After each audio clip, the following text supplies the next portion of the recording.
Hello students, how are you all? This is Praful and I welcome you all to our YouTube channel that is One Page Biology. तो आज के lecture में अपन बात करेंगे एक new topic की.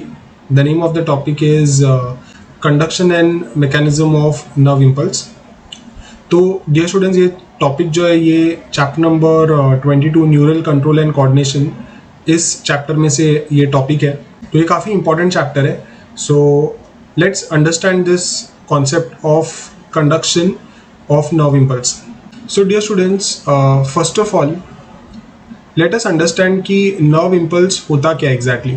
तो for example अगर मैं आपसे एक क्वेश्चन पूछूं कि अपने घर पे जो भी जितने भी इलेक्ट्रिकल इक्विपमेंट्स है, जैसे कि फॉर एग्जांपल AC, TV या फिर रेफ्रिजरेटर, व्हाटएवर एक्सेट्रा, तो वी ऑल नो दैट ये किस पे रन हो रहे हैं. ये बेसिकली इलेक्ट्रिसिटी पे रन हो रहे हैं.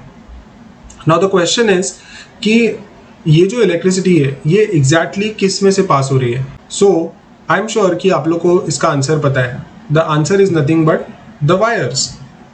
तो जो वायर्स होते हैं उसमें से इलेक्ट्रिसिटी पास ऑन हो रही है. अगर मैं आपको बोलूं कि अपने ह्यूमन बॉडी में भी या फिर इन जनरल कोई भी एनिमल में electricity is passing through the body, I am sure you all will be surprised. तो आप लोग सोचोगे सर इसका मतलब है कि क्या अपने बॉडी में से करंट फ्लो हो रहा है. तो let me tell you dear students, the answer is yes. Actually जो करंट अपने बॉडी में फ्लो हो रहा है that is of extremely low voltage. इसका मतलब है there is something in our body, अपने बॉडी में, या फिर आप बोल सकते हो जितने भी सारे एनिमल्स हैं इन सब में there is something inside the body which is able to carry this electricity. So what is this? So the answer is nothing but nerves. इसका मतलब है dear students, it is actually the nerves which carry the electricity. So अगर हम nerve की बात करेंगे तो basically a nerve को हम generally we also call it as a nerve fiber और we can also call it as a neuron. हम लोग इसको न्यूरॉन भी बोल सकते हैं.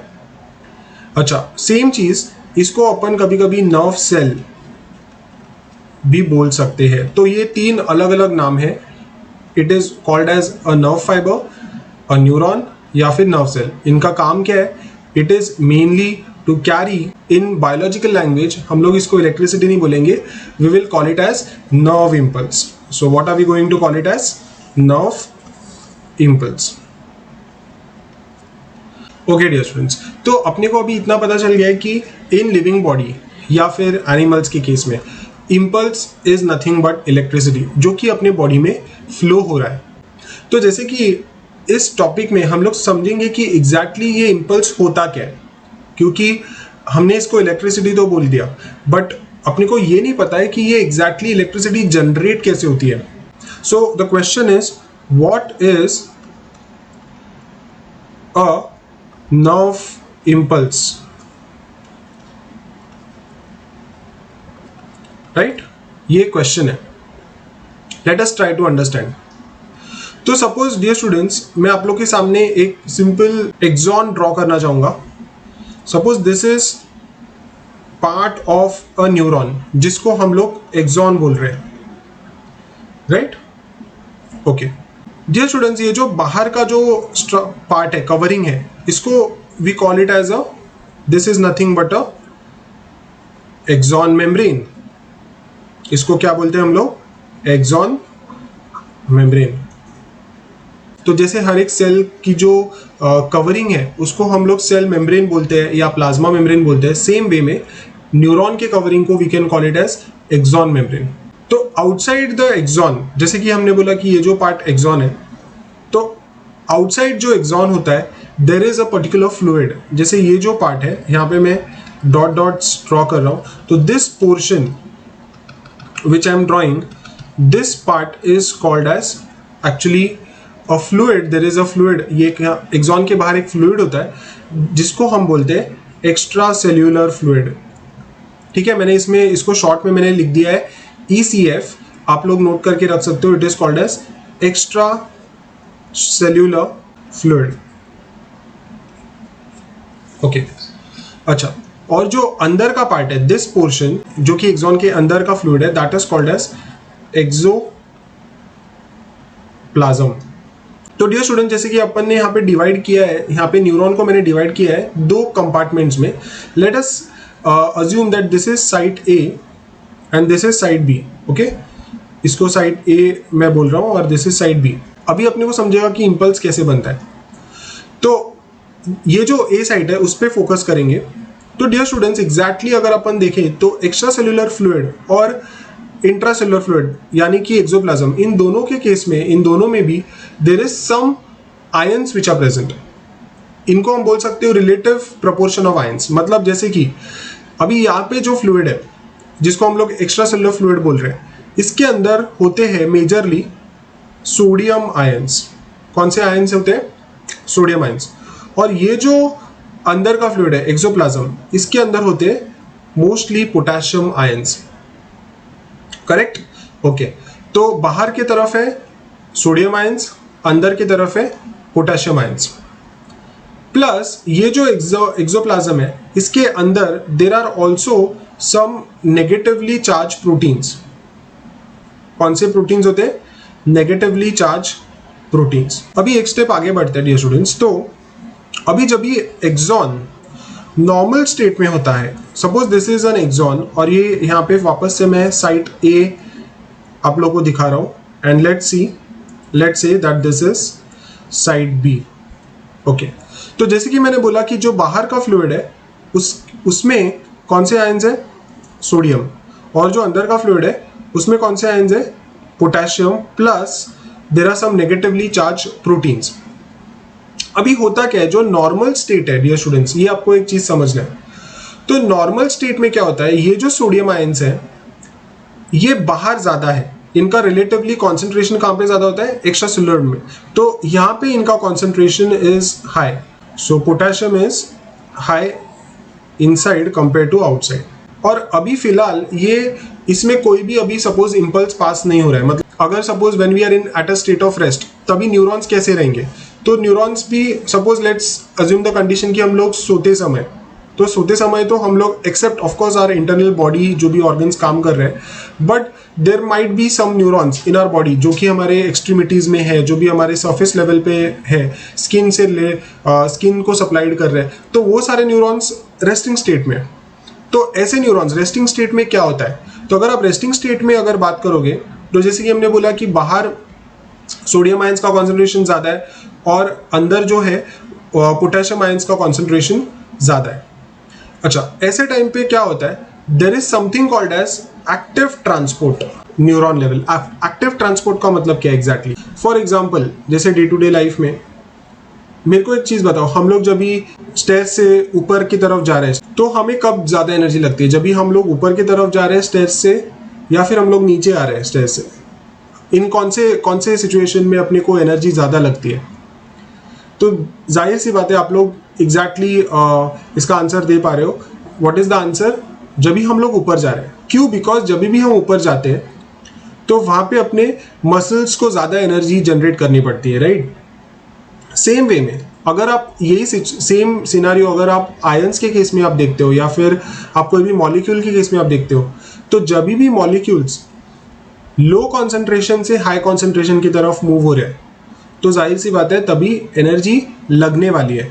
तो सच अ मूवमेंट ऑफ आयंस, या फिर आप मॉलिक्यूल्स बोलो या फिर एटम्स बोलो, जब भी आयंस, मॉलिक्यूल्स और एटम्स लो कॉन्सेंट्रेशन से हाई कॉन्सेंट्रेशन की तरफ मूव हो रहे हैं, ऐसे मूवमेंट को बोलते हैं एक्टिव ट्रांसपोर्ट। और इस प्रोसेस में ऑब्वियसली एनर्जी की रिक्वायरमेंट है, जो कि अक्सर सेल कहाँ से एनर्जी जनरेट करती है या कौन से मॉलिक्यूल से एनर्जी जनरेट करती है? That is nothing but ATP. जैसे कि हमने बोला कि रेस्टिंग स्टेट में जब भी न्यूरॉन होता है तो तभी यहाँ पे एक्टिव ट्रांसपोर्ट हो रहा है bit of the ions. Active transport किसका हो रहा है? सोडियम और पोटेशियम आयंस। तो एक्टिव ट्रांसपोर्ट का मतलब क्या है कि आयंस कहाँ से कहाँ पे मूव हो रहे हैं? लो कॉन्सेंट्रेशन से हाई कॉन्सेंट्रेशन, जिसमें एनर्जी लग रही है। तो ऑब्वियसली अगर आप यहाँ पे बात करोगे तो सोडियम बाहर ज्यादा है और अंदर कम है, और पोटेशियम अंदर ज्यादा है और बाहर कम है। So sodium will be going from low to high, that is from inside to outside, that is from exoplasm to extracellular fluid. और पोटेशियम कहाँ से कहाँ पे आएगा? From outside to inside, that is from extracellular fluid to the exoplasm. यहाँ पे basically जब भी सोडियम बाहर जा रहे हैं तो there is basically 3 sodiums are going out in comparison to the 2 potassiums which are coming in. Plus basically जो सेल, ये जो एक्सोप्लाज्म है, इसके अंदर कुछ नेगेटिवली चार्ज प्रोटीन्स भी है, नेगेटिवली चार्ज प्रोटीन्स भी है इसके अंदर,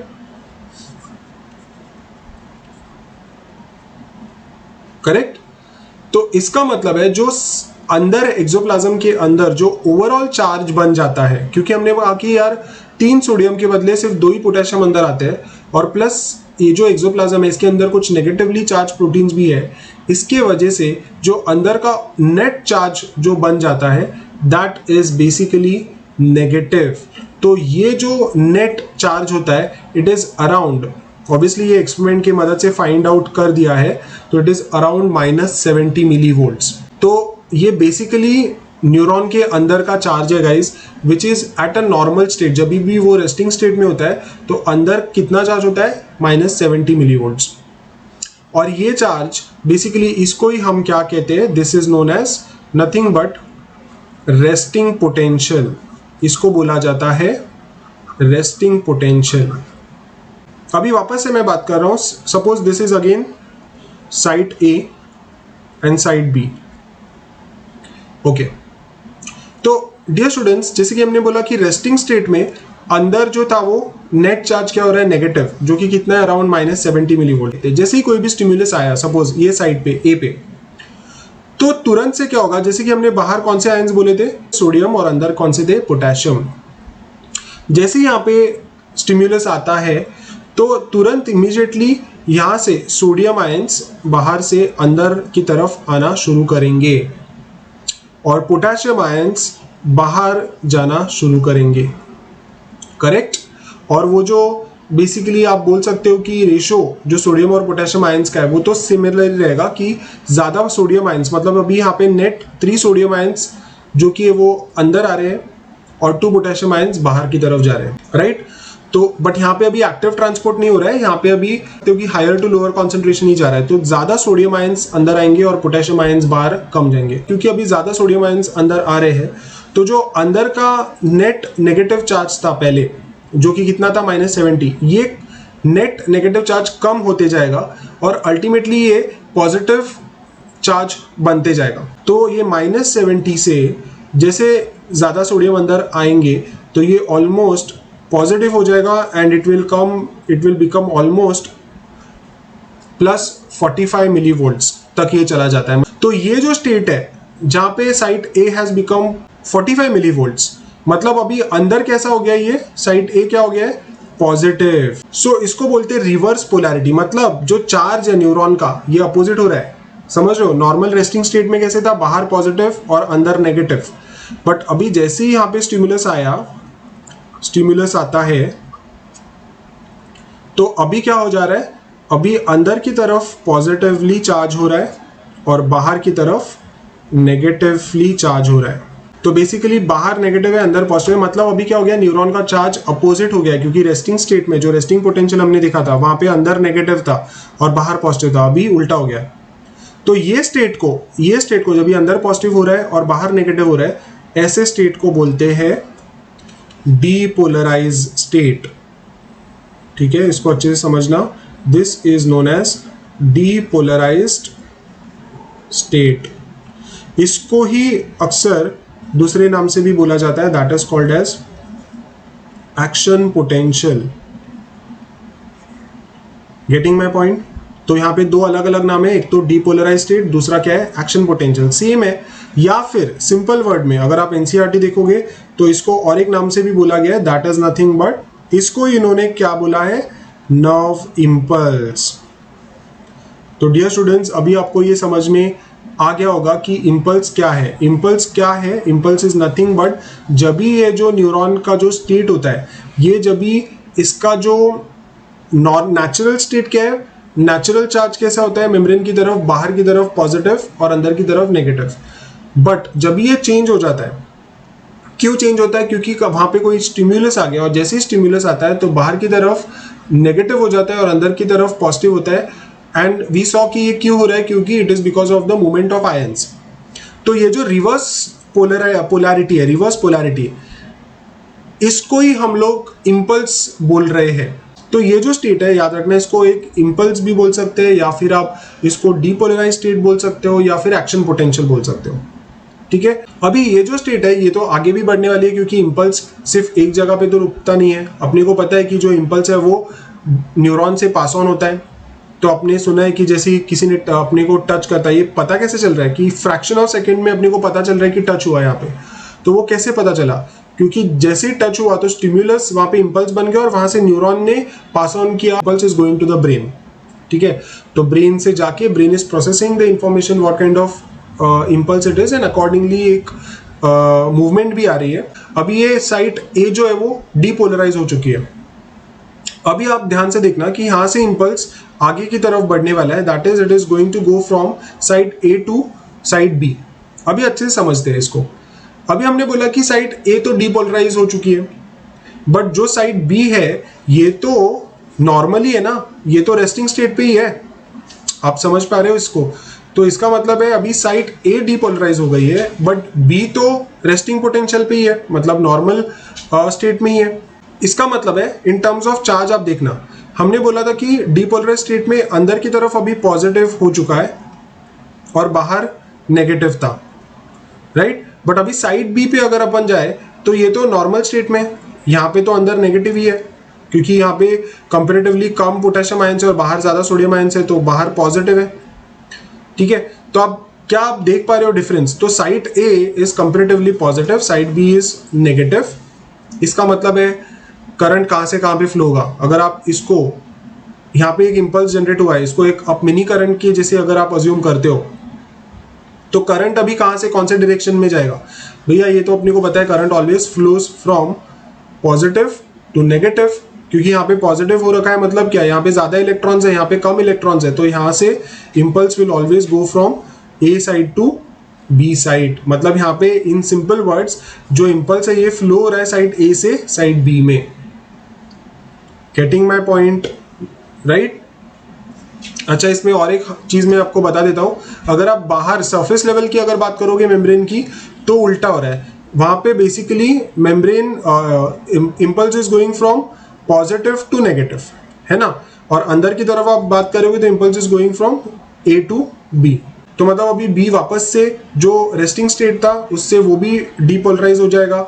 अगेन लेट्स अज्यूम दैट यहाँ पे सी है, साइड सी है ना, तो the same thing will keep on continuing.